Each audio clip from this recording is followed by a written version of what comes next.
James Bow. How are you, sir?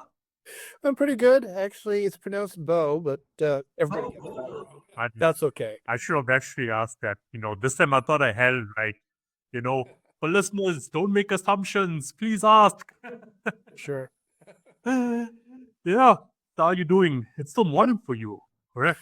It's just it's 1 o'clock in the afternoon right now. 1 o'clock and a half. Yeah, time zones are weird sometimes. Yeah, true. So how's your day been so far? So far, so good. It's you may hear my dog barking. We have a dishwasher repairman inside the house, so the dog is out in the yard and wants to get Yeah. back in. So It's cool. It's cool. Actually, well, excellent. so yeah, James, once again, thank you for coming on to the show. It's a pleasure to meet another Shadowpaw Press author. Phenomenal work coming out of Edward's team. I had the pleasure. Yeah, I had the pleasure of interviewing him a few months ago, and it's phenomenal work that he's doing as an independent. Oh It's yes. such a we have more of his authors coming onto the show, and growing the science fiction fantasy world, for readers globally. Yeah, he's really been Shadowpaw Press has really been punching above its weight, and I mean, the Night Girl has moved from it was originally published from a boutique American publisher back in 2019, but unfortunately they couldn't keep going, so I managed to get the rights back, and I found Ed, and he agreed to republish the book, and through him we now have proper distribution in Canada. And we've been getting some great publicity, and I've been meeting a lot of fascinating podcasters like yourself. Oh, thanks. I'll take that as a compliment. Absolutely. Yeah. I mean, I don't normally start off the shows with the book itself, but since you have already mentioned it, we might as well, start there, and then I'll get on to the following questions about, your story and your life. So let's get onto the book. Based on what I have read from the press release, you have really created something original and special, yeah. But I can expect nothing less coming out of Shadowpaw Press and Edward's team. So let's talk about the Night Girl. Okay. Give us a brief explanation, Well, about the book. the Night Girl is the old story about a young woman who comes to the big city looking for work, and then she finds it as an admin assistant at an employment agency that finds work for goblins and trolls. I mean, you could say that her boss is a real troll, but actually he's a goblin, but that's okay. And there are some deeper elements in the book to that. The fact is, she gets introduced into a world where the goblins and trolls and the fairies from Celtic folklore have been sort of hiding behind the furniture or hiding behind a veil from the human race for millennia, but they still have to work within the human economy. So her boss has been trying to find a way to get to function in the human economy by finding these jobs for his clients, and and these people, I mean, they for Perpetua, they're weird, but they're still people. So she becomes very fond of them, and eventually sort of takes up their advocacy in terms of trying to let the human race know that they're there and that they're not going to go away, and you got to work something out. Yeah, Yes. yeah. When you're explaining it to me, I'm thinking about Men in Black, the movie. Oh yes. Aliens wanting to adapt with the human race, and they just got this veil, veil over them. Yeah, I mean, I'm sure there are plenty of precedents, but this is what I found when I was putting the story together, and I'm really hopefully people feel that it's come together well. Yeah, yeah. I'm an open-minded person when it comes to the world, when it comes to the universe. what proof can anyone give me that there isn't goblins amongst us? For sure. I mean, normalcy is overrated, in my opinion. Let's all be a bit. It's good to be weird. Yeah. Yeah. So, I mean, it's a fascinating story, this girl coming to the big city, wanting to make it for herself, your imagination has just gone like completely wild, and I mean that as a compliment. Hence why I said, original for me, completely original. So, what made you want to, did, did it not work out when it first got released in 2019? Did not get enough reach? I think, I mean, I have no complaints about the original publisher, which is Roots Publications. They were a small scale American publisher, and the editor, Keith Wipsky, did a fantastic job in terms of in terms of editing it, and they gave it the best chance they can. But it's just the reality that small book publishers sometimes just don't make it. And so that, and especially, you realize less than 6 months later, the pandemic had hit, and so things were disrupted all over the place. So after a while, they just, they just couldn't be a going concern. And I was still interested in writing, and I didn't want this book, this was one of my favorites, to fall by the wayside or just languish like a zombie on this list. So Yeah. I worked pretty hard to get the rights back and then to offer them to Ed. And as part of a multi-book deal that we worked out, some other books that he published last year. Yeah. I was going to ask, how was it to like actually get those rights back? Was it a difficult process? It wasn't a difficult Industry can process, be but ruthless. yeah. No, it wasn't a difficult process because, I mean, the editor publishers were very decent people, and they felt bad that they weren't able to keep this going. But the contracts were clear. So in terms of, what they were supposed to provide, and if they didn't do that, then the rights were supposed to revert back to me. So I just had to activate that side of the contract and make sure that everything was legal and above board in order to say, yes, this property is free and clear, and be able to take it to Ed at Shadowpaw so that he could republish it. Yeah. I mean, look, you still get a good percentage. It's a small percentage when it comes to the entertainment industry, because I feel like the music industry, the book industry is all under one umbrella of entertainment. And it's good to work with people in good faith that can understand, okay, look, this is not working out. So, we're going to give you the rights back, and, you can go on your way and you can see what you can do with it. It's great. Yes. Big ups to him. It's always important. It's always good to work with good people. And these people were good, even though they weren't able to make it work. Yeah. And I mean, like financially, how much did they actually, like, I mean, they probably invested, in it as well, and then to take that hit, and still be good about it at the end. Wow. Yes, for sure. Yeah. It doesn't always work out, for authors that way, or even musicians who come onto the show. Yeah. But sometimes you also find yourself in a position where, like I can, mention a personal experience of mine, if you don't mind.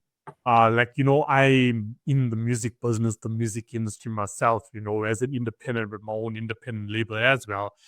And I found myself in a case, 2 years ago where, look, the deal really never worked out quite well, but it wasn't really a fault on my end. And the artist herself, acted in bad faith. And because she acted in bad faith, it wasn't easy for my team and I to say, okay, let's go our way, you go your way. Here's the rights back, because we invested a lot, not only financially, but also the time into it, for you to act in bad faith. So, we went down this route where, attorneys did get involved, but we had good grounds to stand on to say, look, we are still going to keep our percentage of the rights for the work, Right. because your client acted in bad faith. If your client didn't act in bad faith and came to us in good faith and we had a civilized conversation about it, like I'm sure you and your ex-publisher did, We cool, did. Yeah. no problem, no problem. That's how I love to solve it. I don't love conflict. So Absolutely. Yeah. yeah. So it's good to have those. So are they still operating? Just by the way. No, as far as I know, they've basically gone quiet. So, and that's an unfortunate fate of many a small book publisher. Well, it's not easy, right? No, it's not. I'm told it's the best way to lose your shirt. It's not easy, especially when you're passionate about the industry. It's not easy to just close the doors and walk away, That's true. Like as I said, you and myself being in the independent space on the music side of things, I'm also a registered music publisher, and I know how tough it can be, Sure. to keep yourself going, especially financially to sustain yourself. But I just refuse, no matter what challenges are ahead of me, to just breathe in the moment and knowing that, look, I'm taking this 1/4 mile at a time. And today may be tough. I may be going through this today, but you know what? Tomorrow's another day. I'm going to address those challenges. Yes. It's this or nothing. So I really do feel for any author or any publisher, gets into the industry because they're passionate about it, because there's so many different components. So you could be passionate about the book industry itself, but maybe I'm not a good writer, but hey, I could be a good editor, I could be a good publisher, and then to close your doors. But who knows, some close their doors and some reopen in the future, Yeah. They just sort of go back to the drawing board. Yeah. Ed's really passionate about this industry and has really done a lot for his authors and giving us a space to write, not just in science fiction and fantasy, but a whole bunch of us in terms of, I believe he's done memoirs and stuff, but ultimately writers want to be read or at least be put out there. And he's made it work, and I'm really pleased to be working with him.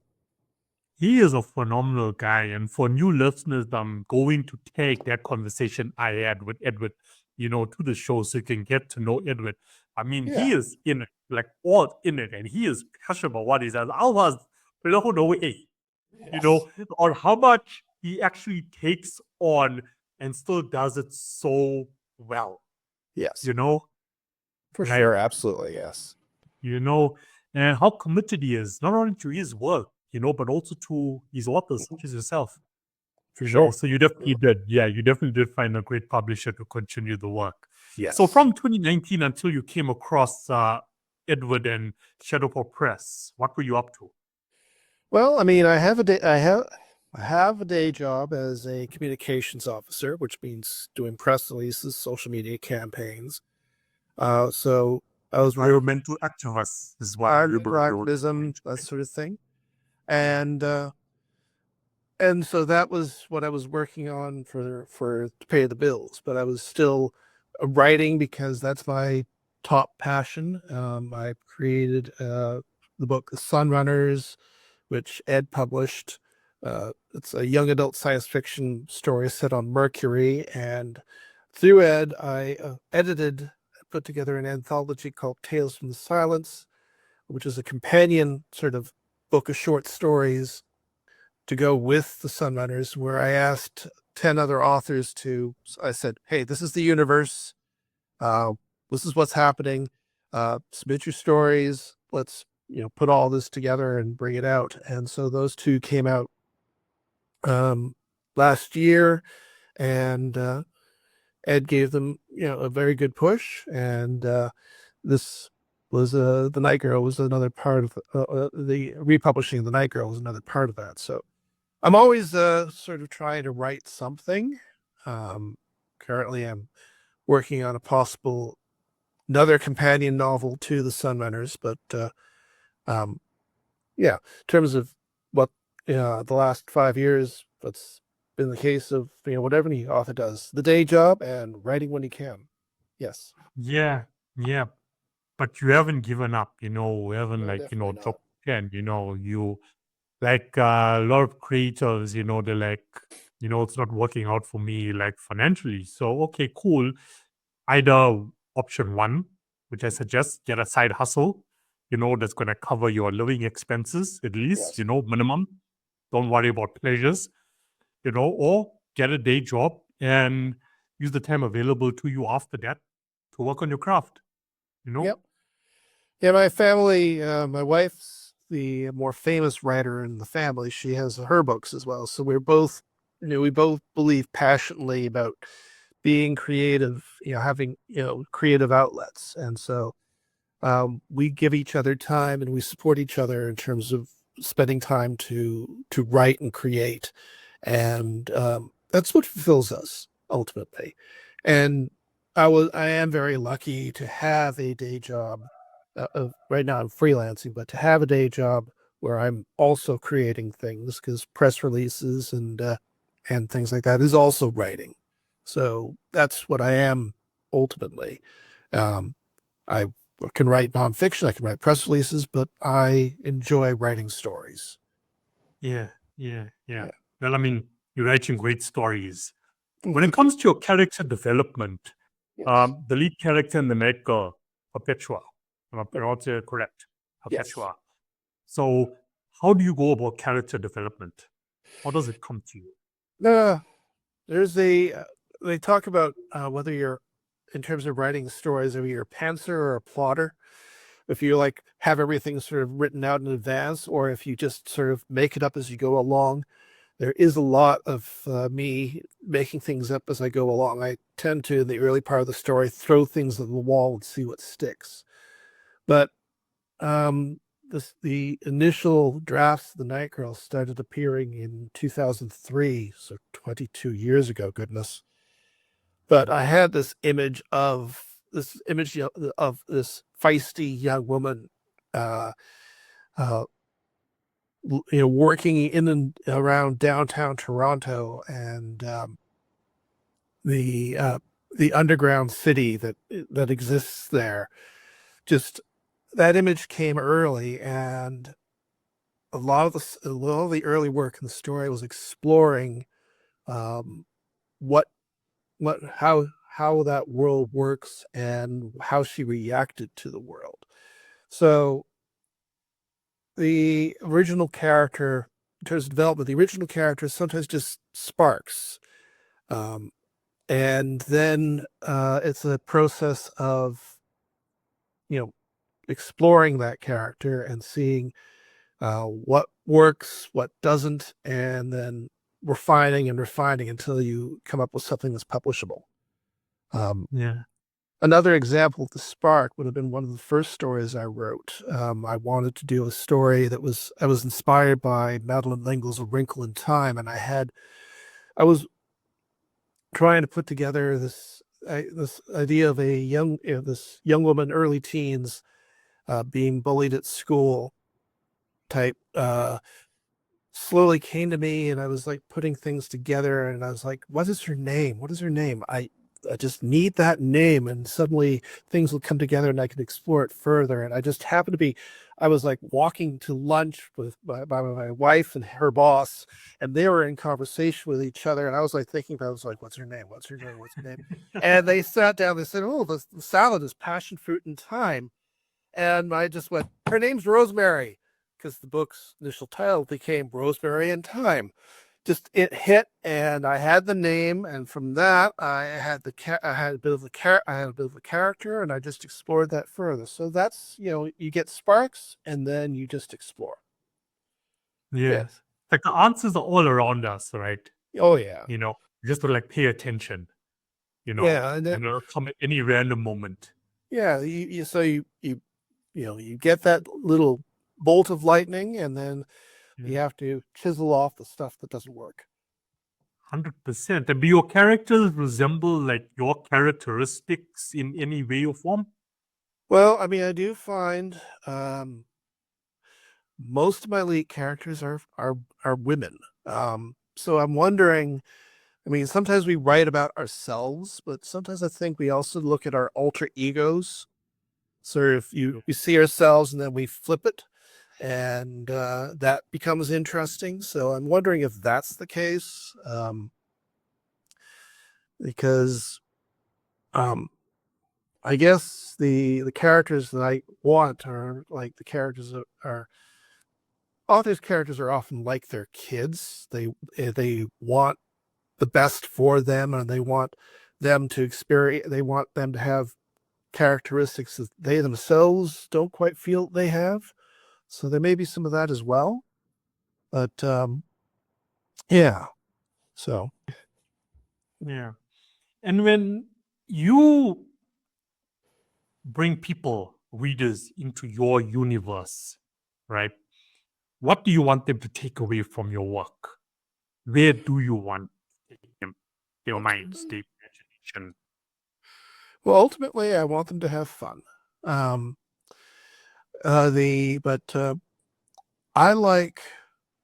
tend to write stories that I like to read. So if I want to read something, I wish that something could be like this. I sometimes tend to write the story, write the story that I want to read. But I like stories where they're fairly lighthearted, but they have some deeper tones to them. The Night Girl is very funny. Well, at least I hope so. I mean, I can't judge if people react to it, but it's intended to be funny, but it also tends to sort of entice people into the deeper message of how do the people, how do minority groups, what do they have to go through in order to function in this economy or this world that has been set up by the majority? And how do they stand up to that? How do they work with that? And so the story starts out with, a young woman coming to the big city, but it gets deeper, and hopefully that comes as a surprise. Hopefully people are intrigued by the surprise. So that's what I like to put together in these stories. That I hope people they enjoy the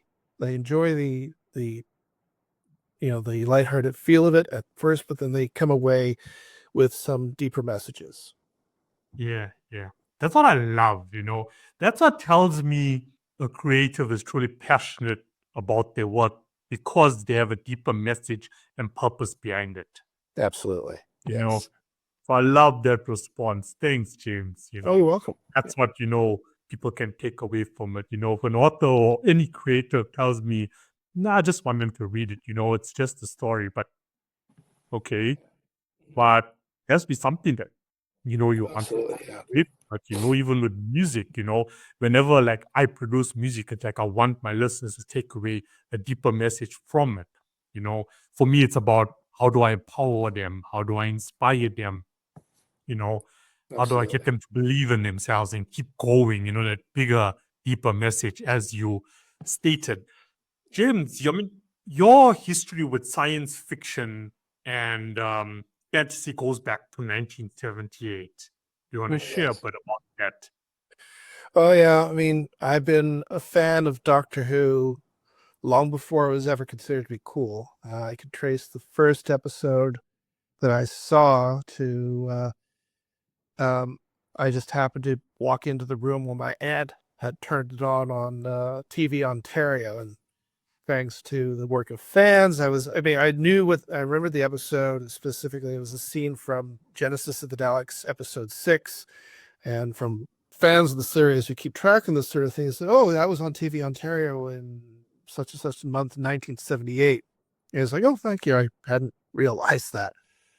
But my parents enjoyed it, and I just kept on watching it. And then I got more passionate about it, and stayed with the series. And it has been, I think it is the main reason why I'm a writer, because um, I came up through Doctor Who fan fiction. And for anybody who wants to be a writer, I highly recommend writing fan fiction in a TV series or a book series that they enjoy, because it gives you the opportunity to practice your craft. And if you're in a size, if the thing you're writing fan fiction for has a sizable fan base, you have a ready-made audience who will both critique your work and give you suggestions on how to make it better, but at the same time be a supportive and welcoming readership that will encourage you to keep writing. So that my first stories were Doctor Who fan fiction stories, and I was involved in the Canadian Doctor Who fan club, the Doctor Who Information Network. I eventually edited their fan fiction magazine back in the early 90s. And so I ended up doing a heck of a lot of practice in writing fiction by writing Doctor Who fan fiction. And Doctor Who in particular, I think, is very good for this sort of thing, because although they dress it up as a science fiction show, ultimately at its core, it's about a wizard with a magical cabinet who could take him anywhere in the universe he wants to go and plop him into any story. He is a portable hero that can switch genres quite often. And so you have, the portable hero, and just plop him into the story already, and you can work around a plot around him or bring in other characters and practice and practice and practice. And ultimately, that's what you need to write. How do you get to Carnegie Hall? Practice. And so that's how Doctor Who basically turned me into a writer. Yes. He gave you your calling. Yeah. The life calling. Yes. I was just thinking as you were sharing that advice, it's also a good strategic marketing strategy, for authors, because, Doctor Who, as an author, you release a book because you were committed or got your spark, from that. That audience can become your audience when you want to target people who are also interested in that series, that show, they can relate to your work. Yeah, I've had a few people, that I've known from fandom, show up at my book launches. So the community is there, and they support you after, they can support you for years. Yeah. No, 100%. Community is so important. When creators, ask me, okay, what do we do in this flooded market? There's millions of books on Amazon, and taking your book and just placing it on Amazon is like the easy part, even though there's a lot of background work, placing it there is the easy part. And how do I survive or sustain myself in this over-flooded industry? And it's just about to get more and more flooded, in this digital era. Now we've got artificial intelligence, and we've got all these scammers, uploading books that are created like in 5 minutes, to get it monetized, so for all the wrong reasons. And I'm like, community, build a community, it's one of the exponential things that you can do as a creator for the next 5 years, because a community is always going to be dedicated to you. The moment your new book is out, they're going to buy it. Is there merchandise? They're going to buy it, book tour, they're going to show up, So important. Thank you for mentioning that, so at least people don't think I'm crazy when I say it, you're someone else saying it. For sure. Do you want to tell us more about your activist work that you do? How did that come about? Well, I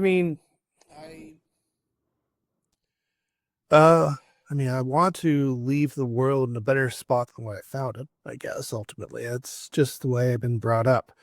And in terms of communications, my day job, I was very fortunate to, land positions at things like the Canadian Water Network and the Rare Charitable Research Reserve. That's a land trust that protects land in around my hometown, Waterloo region right now.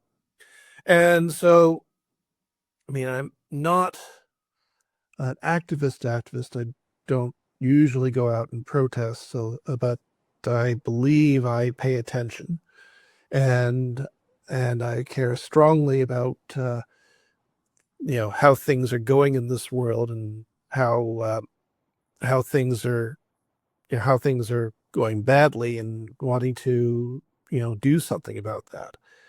Um, Being able to work for these organizations was one way to help push things back, um, and um, and it informs a lot of the stuff in my writing when I put these stories together.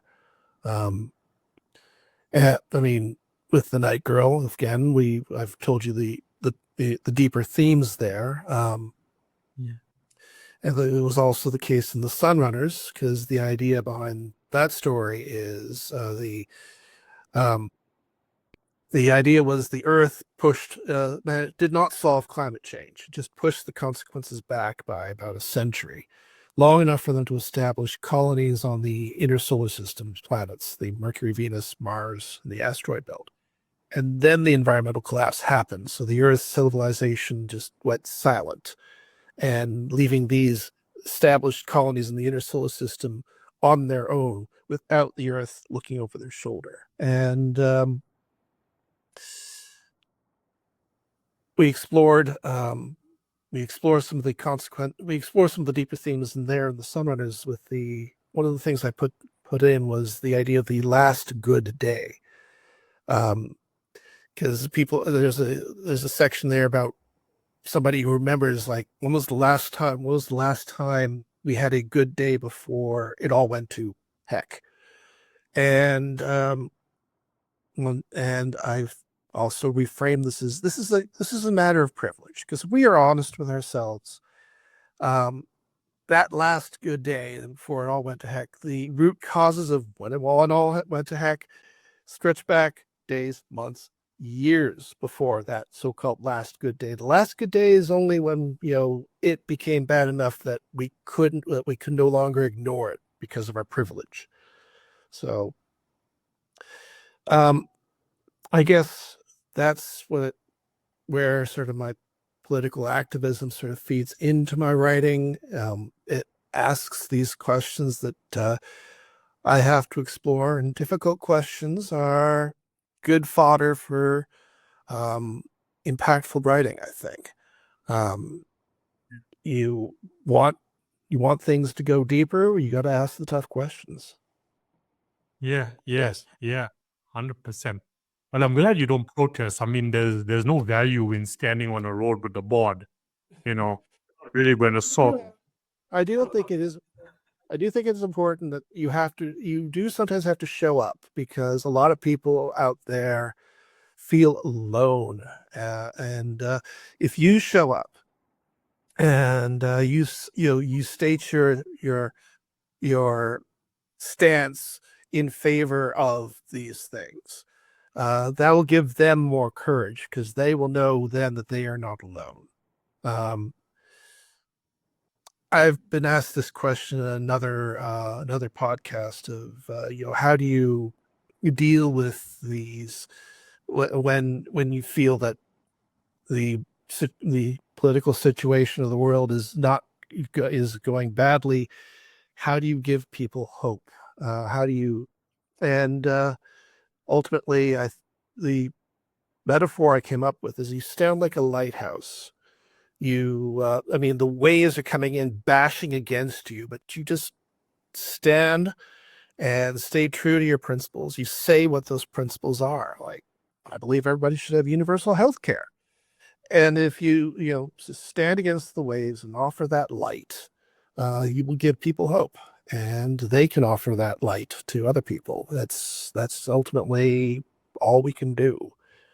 Well, Yeah. I'm sure we can do more, but that is, I think, one thing that we can do. Yeah. Just to add to that, we also shouldn't label something as good or bad, when it does happen, like you mentioned, politically. There's a lot going on in the political scene, globally at the moment. But we shouldn't label it as bad or good, because sometimes we can go through this bad phase because we've labeled it bad. But I feel you shouldn't label it bad, because, sometimes after the darkness, there is light. Yes. And, you just have to keep working through it, because maybe what your agenda may be, you don't feel like it's working out for you because you've labeled it bad already, but something that bad has to happen for the good to actually show itself and reflect. And as you said, light. Yes. So, Yeah. yeah, for sure. Yeah. Yeah. So, I mean, correct me if I'm wrong, you want part of what you do is to stop more development on land. Are we talking about like preserving nature? It's always a difficult. I mean, ultimately, the question of how we live on this planet is something we're going to have to wrestle with over. Well, we've been wrestling with it for decades. We're going to probably have to wrestle with it for decades longer. When I was working for Rare, I definitely believed, and I still do, that we need to set aside and protect lands, natural lands in their natural state, not just for any sort of because we think it's good for the environment, but because it's good for it's good for the city around it, because people need clean water, they need clean air, and the way to do that is to make sure there is a place where there's undisturbed nature that provides the clean water and the clean air. It's going to be tough because I mean we have needs, we have places that we need to live somewhere, and that can be disruptive of the environment. But if we pick the right areas, if we ensure that there is space set aside for undisturbed nature, that'll be good for our health. That'll also be not just our physical health in terms of having a cleaner environment in our neighborhoods, but also our mental health, because we need to step aside from our concrete, our built cities. And I guess the phrase these days is touch grass, but just experience walking out somewhere that isn't super developed, and just experiencing nature is, I think, important to keeping our balance and maintaining our mental health. So that informs sort of my environmental activism, such as it is. Yeah, I agree with you. There's just so much power in nature, being in nature, walking barefoot on grass, hugging a tree, touching the leaves. Just listening to silence. Just there's you don't realize how much noise there is in our cities because we are so used to it until we step away from our cities and realize, oh, this is what quiet actually is. I mean, we can't like have this forever, but we can, as long as we keep space for it. We can always, as long as we can come back to it or go to it, I think it'll be healthier. Everything, even in our built environment, it'll make our built environments healthier. Yeah. That's an ambitious goal, eh? It is. It's an ambitious goal, I'm with you on it. I agree with you. It's quite ambitious. It's gonna be tough. It's gonna be a tough fight. I mean, we're aiming to hit 10 billion people by 2050 before things sort of settle out. But it's what we have to do if we want to keep on going. And well, I'm an optimist, and I think that comes out in my books. And so I am hopeful that we will sort of face up to these challenges. But that doesn't mean it's going to be easy. Yeah, it's definitely not going to be easy. Definitely, when you look at the world these days, there's there's a lot of us out there, and with these agendas to make the world better, for the generations to come, and all is just so ambitious when you look at the powers that you're actually up against, Yeah. to do that. And then you'll also have the billionaires of the world who will come out and say, look, we have the same goals, but I don't truly believe you do, and how you want to go about it versus how we should actually go about it just doesn't make sense to me, doesn't add up, I agree. Yeah. you know? But I wish you all the best, with that, Yeah, I'm with that. So thank you for mentioning that, and I hope listeners can take that away, with them and do their part, because collectively we have to make it happen. Like, you as James can't do it alone. You can get your message out there, for example, via a podcast, but it's for all of us to go out there collectively and actually give our bit back, in your case, to nature and preserving it. Absolutely. I mean, in the cities now, any space that's available, you're getting a capitalist that's coming in and I'm going to build a hotel here, Yes. you know? Oh yeah. Paving paradise and building a parking lot. That's the song.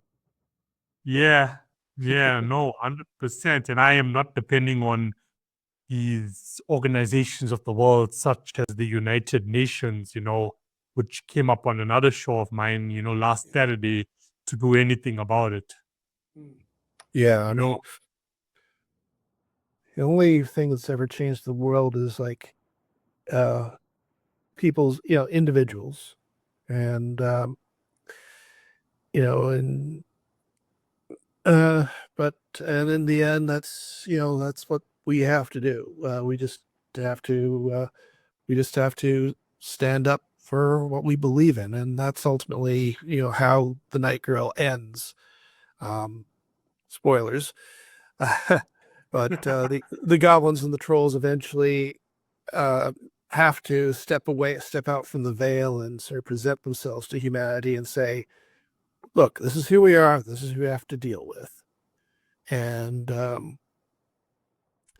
the story ends ambiguously, because I feel I like this particular part of the story, a type of story where the resolution is the decision to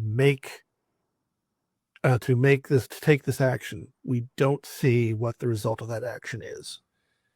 And I am careful to hint that the human reaction is likely to be mixed.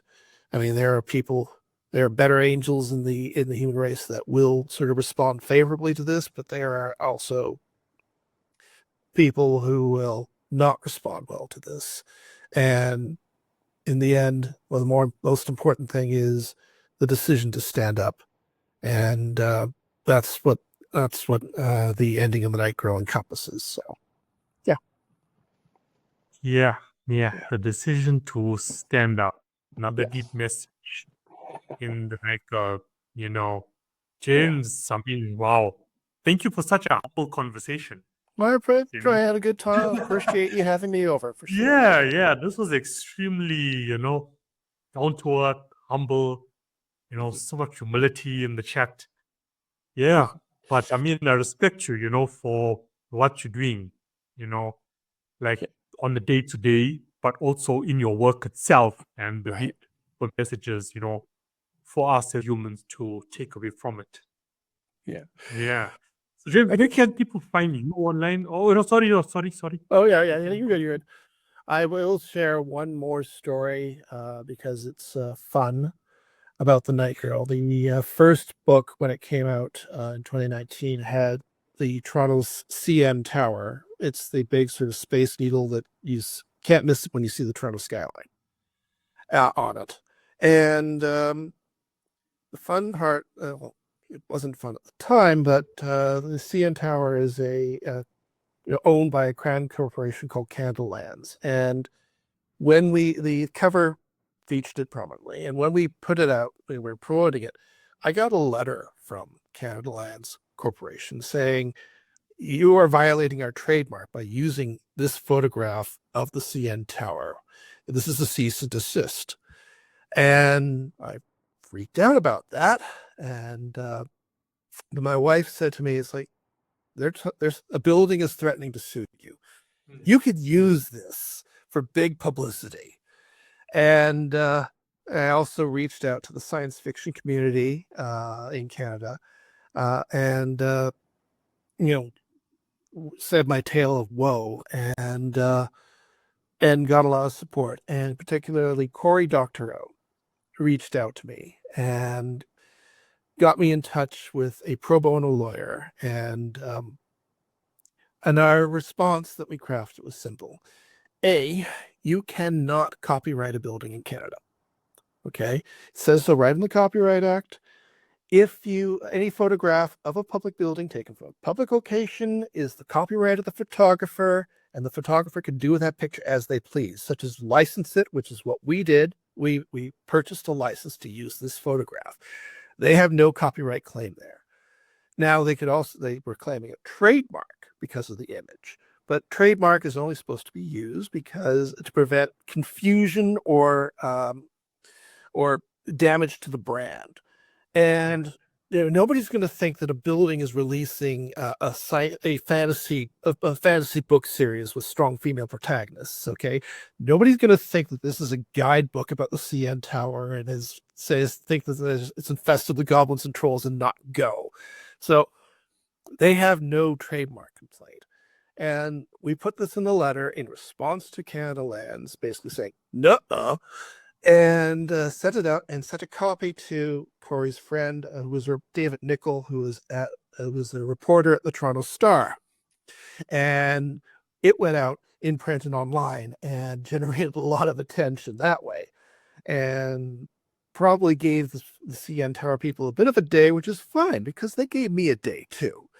But in the end, they responded by saying, well, we don't agree with your assessment, but we're not going to carry this any further. So